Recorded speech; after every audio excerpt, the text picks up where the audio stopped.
Barabbas, the man God died for. Let me tell you the legend of the man who was supposed to die, only for God to take the burden for him. His name meant Son of the Father, which is either the greatest coincidence in human history or the most deliberate irony ever arranged, because the man who bore that name was about to be set free in place of someone who carried the same title in a very different sense. Barabbas was not a petty criminal. He was a revolutionary, a man who had taken up arms against Roman occupation, who had fought in the streets, who had killed. Rome had caught him, and Rome did not forgive insurrectionists. He was in a cell awaiting execution on the morning that everything changed. Above him, a crowd was choosing between two men, a murderer and a teacher from Nazareth, who had healed the sick and raised the dead and said things that made the religious establishment want him gone.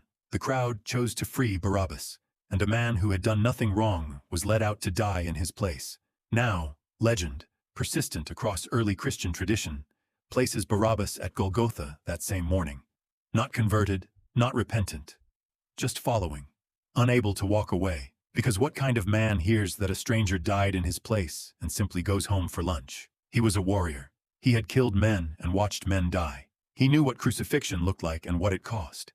The hours of it, the specific brutality of a punishment Rome designed to be as public and as slow as possible. He had been prepared to face it himself, and now he stood somewhere in that crowd on the hill called the Skull, watching it happen to someone else, to someone who, by every account, had done nothing to deserve it, who had healed the sick, defended the powerless, and spent 3 years telling anyone who would listen that God had not forgotten them, and who was now dying the death that belonged to a revolutionary who had actually earned it.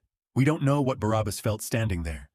We don't know if he felt guilt or confusion, or something he had no name for yet. We don't know if he became a Christian, if he went back to his rebellion, or if he simply disappeared into the crowd and was never heard from again. Scripture closes on him the moment he walks out of that courtyard and never opens on him again. But consider what he saw: a man dying in his place, with his name above his head, King of the Jews, and his arms spread open, and not a single word of bitterness toward the crowd that put him there. Barabbas had fought and killed for a cause. He knew what it looked like when a man died for something he believed in.